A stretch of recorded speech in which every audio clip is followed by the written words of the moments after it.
afternoon, and then traveled to the Mid-Wilshire area for fundraising at the homes of Irvin Magic Johnson and Haim Saban. Now, these people are gritting their teeth just a little bit about it. I think it's always kind of a pain whenever there's anything holding up traffic. In his case, he holds up traffic. It's a pain. Yes. It's a pain for us commuters, but yeah, we're used to it by now. He's been here so many times for fundraisers, so we do know he's going to mess up traffic. Tomorrow, one more fundraiser at the home of Marta Kaufman, the creator of the series Friends, then a visit to DreamWorks Studios. Okay, now the reason why I showed you that video picture, the reason why I taped that broadcast is I wanted to be able to isolate today's date in reference to the event that you just heard being broadcast on the radio. And also me showing you this video picture of my cell phone. My name is Leslie Williams. I'm in San Diego, California. Hang on one more second.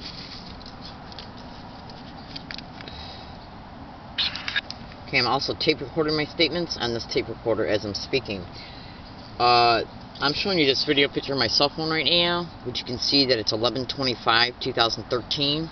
I'm also going to scroll to the Tools feature, which holds a voice command feature, which I'm clicking on right now. Watch it. Say a command. I'm now scrolling to the time and date. November 25th, Monday, 7:11 a.m. Okay. This isolates this date and time on this video file. And you might think to yourself, why am I doing this? My name is Leslie Williams. I am in San Diego, California. This is a Gmail. This is a printed out PDF'd Gmail. Okay? And what I'm doing is I'm showing you the date this email was made, November 22nd, 2013. And this email that has been scanned, printed, put in a private blog, okay? And the only way that you can witness this email in the blog is to know the password of the blog account. This video file will be put in a YouTube account that has no videos uploaded into it yet, okay? Okay. And all the videos that are going to be put in that YouTube account, okay, is going to be made private. Now, you might think to yourself, why am I doing this? This is a prediction email concerning me being banned either from UCSD Library, okay? Okay, it even says it in the title. Legal, November 22nd, 2013, Leslie Williams. Leslie Williams, am predicting that I will be banned from either UCSD, and then in the first sentence it says banned either from UCSD Libraries and or UCSD University Campus, La Jolla, California. The reason why I am making these statements is because, well, for one, this is going to be a 15-minute video, and it's going to be a 2-part video series. So look in the description of this YouTube video for a YouTube title that you can copy and paste into YouTube, so you can look at the video that is a continuation of this one. It's a 2-part video series, and I'm just gonna go ahead and I'm gonna fly right into the reason why I'm making this particular video. I'm an organized stalking, gang stalking target. Organized stalking and gang stalking is all over the internet in reference to how that particular crime can be investigated, so it can be thoroughly understood that it is a factual crime that is acknowledged by uncorrupted police officers. And as a result of you researching these crimes, you will even come to obviously see that corrupt police officers play a role in the expeditions of these criminalities. Now, I'm a good woman. I'm not involved in any illegal or criminal activity whatsoever. I am not mentally ill, and I am not a threat to myself or others. But those 3 labels are labels that organized stalking, gang stalking perpetrators, or anybody that can be solicited to be brought on board in these expeditions, will attempt to put on the targeted individual in order to discredit the targeted individual, and to also use as a tool to attempt to take eventual syndicated probate control of the target, so the finances of a target can be co-opted, so their insurance can be exploited, and so the targeted individual can also be human trafficked. And that's basically the reason why the targeted individual was selected to begin with. And basically what it is it's organized crime in a system that is perpetrating these criminalities and then using the same exact system to not only nullify and vilify the target so the crime can be perpetrated against the target, but to also use their employment descriptions to protect these expeditions, because they're illegally and criminally using specific law enforcement tools and other penal code violations that they are, and in addition, they're also using, they're also breaking the law that many penal codes can apply to the laws that they're breaking. So if you just hang on one second, what I'm doing right now is I'm literally getting ready to show you something.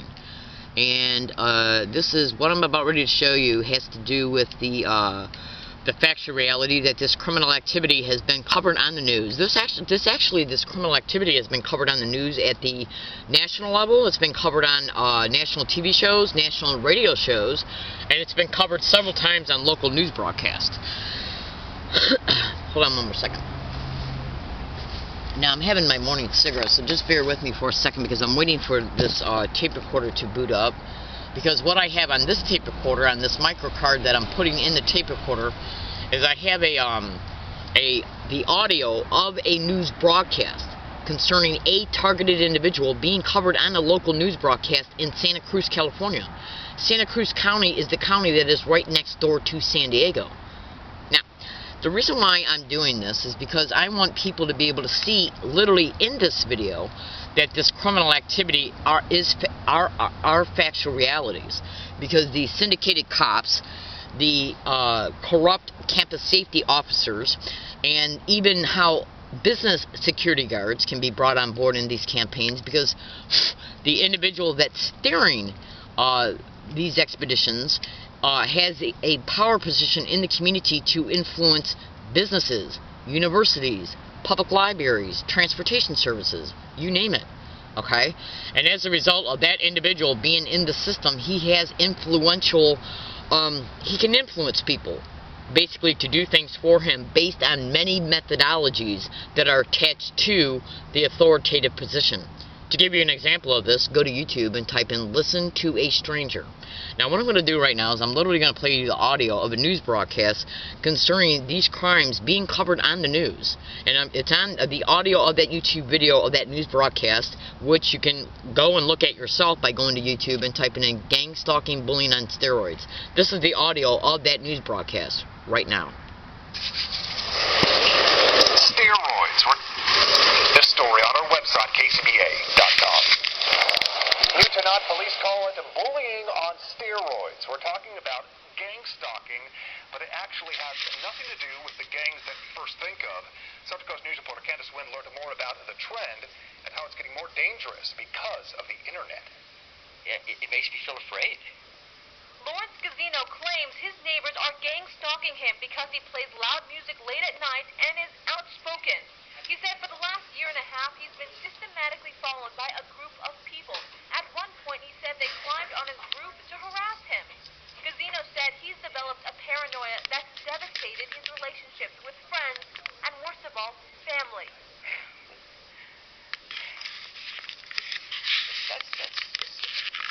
That's where part of it. If it was me, I would take action. Santa Cruz Police Lieutenant Larry Richards said police are becoming more aware of gang stalking because of cyberbullying. But what is gang stalking? Basically, the victims could be driving their car or talking on their phones or walking the streets when a group of people try to systematically terrorize them. Richards said gang stalking is nothing new, but new technology is making it more common. Gang stalking itself, they have elevated themselves to technology. So this is something that's been going on before the age of Facebook, Twitter, those other social websites. They just now have gone into those areas. Gazino said he's proof that the problem isn't just online and that it can hit too close to home, a home he plans on leaving because of gang stalking. I want to be able to go to the tennis courts and play tennis or play ping pong without people following us everywhere. It's just nerve-wracking. I'm Candace Wen in Salinas, your Central Coast News. If found guilty of gang stalking, a person may face criminal, conspiracy, and stalking charges, all of which are felony charges in California. Now, the reason why I played the audio of that news broadcast, which again, you can go to YouTube and type in gang stalking, bullying on steroids to see that news broadcast. You can then make a common sense conclusion that these crimes are happening. Now, targeted individuals are basically can get no help at all from law enforcement because of the tracking and surveillance of a target. They know when a targeted individual is going to a police station, filing or filing a online police report or filing a online campus police report. They know it because cyber surveillance is a method of gang stalking. It was literally mentioned in the news broadcast that I just transferred over to this video.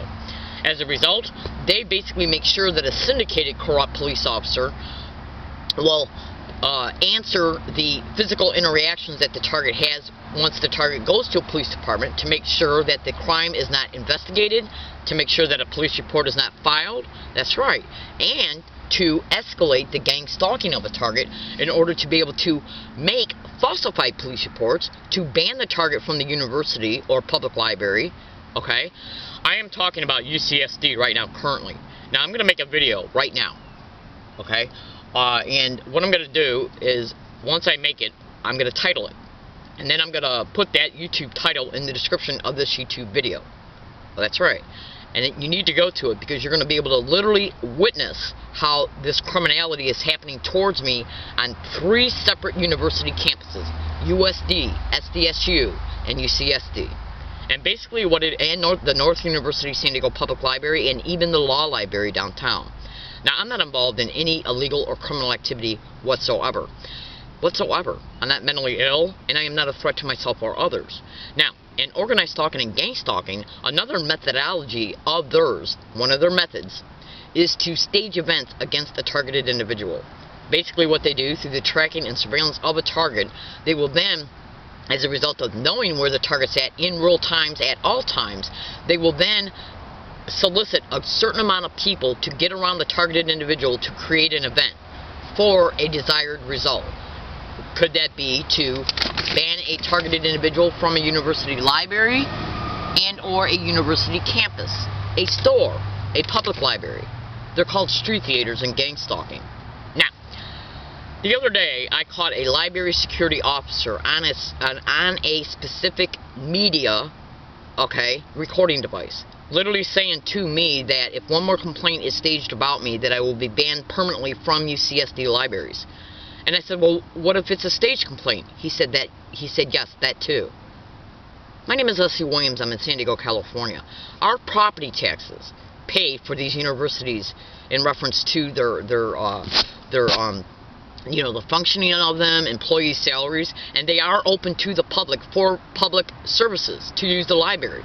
If a person like me cannot go on a university campus doing absolutely literally nothing wrong whatsoever, nothing wrong whatsoever, and I experience gang stalking harassment that is overtly subjected to me, around me, for me to experience, which the result being psychological battering, psychological harassment, stalking, conspiracy to stalk, that's right, and a bunch of other crimes that are attached to it, like cyber surveillance, which ends up being cyber hacking, then my civil rights and my human rights are being violated on a daily basis. They believe, though, if they stage these events, these complaints, and it will even stage the witness to it, they then make it appear that they have a normal appearing reason and excuse to ban me, and then file a falsified campus safety report concerning it, in order to make it appear that what they did towards me was done for legitimate reasons. This is how they protect themselves from premise liability, which means basically criminality that's happening on their premises that they can be liable for. So they have to make it appear as being done for normal appearing reasons. Look in the description of this YouTube video for a YouTube title so you can literally witness how I have caught these individuals engaging in these staged events. Thank you.